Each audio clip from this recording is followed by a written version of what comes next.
A day in my block.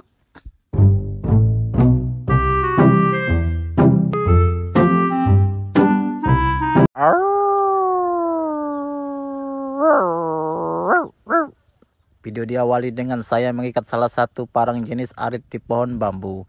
Saya mengikatnya menggunakan tali karet atau alias baladar. Dan tanpa menunggu lama akhirnya pun selesai saya ikat. Dan ceritanya hari ini guys, kita akan mencari atau memanjat atau menaiki pohon jengkol. Biasanya kalau saya memanjat pohon jengkol ini mengajak Roma, tetapi kali ini Romanya tidak sempat. Dan pohon jengkolnya ini guys tidak juga lebat, tidak juga banyak, tetapi cukup untuk dirajat. Dan dikarenakan rambut saya gondrong guys, sebelum saya memanjat pohon jengkol ini saya menggunakan alat ini. Alat ini namanya simpolo. Fungsinya ini adalah ketika saya manjat supaya tidak mengelimpaki mata saya. Sebelum saya memanjat pohon jengkol ini guys, saya menggunakan tradisi pas bakat sama jukut daku ngarajat nih. Ini tandanya supaya menghindari kita dari mara bahaya atau namanya kamponan. Dan ini adalah gas momen yang paling langka di dunia, karena baru kali ini kalian melihat seorang lantung atau cacing tanah bisa memanjat pohon jengkol. Dan akhirnya juga saya sampai di atas. Di sini saya sedang tatejel pas lihat karak kajaringan.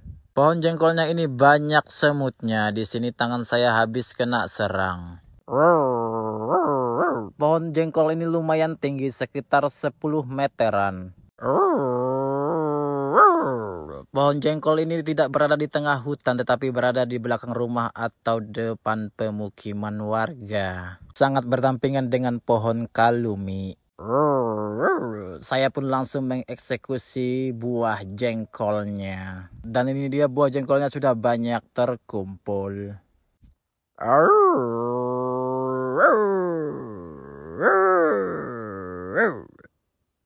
Dan akhirnya banyak terkumpul, akhirnya saya pun turun ke bawah. Dan dengan turun ini pun saya harus dengan hati-hati dengan memasangkan kuda-kuda yang sangat kuat. Karena kalau tidak kuat bisa jatuh. Kalau jatuh kalian tidak akan melihat lantok memanjat jengkol lagi.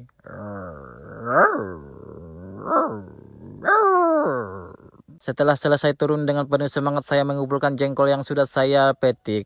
Di sini kita tidak dapat banyak, cuma dapat setengah karung. Dan ini sangat cukup untuk dipakasap atau direndang. Dan ini adalah penampakan taremang.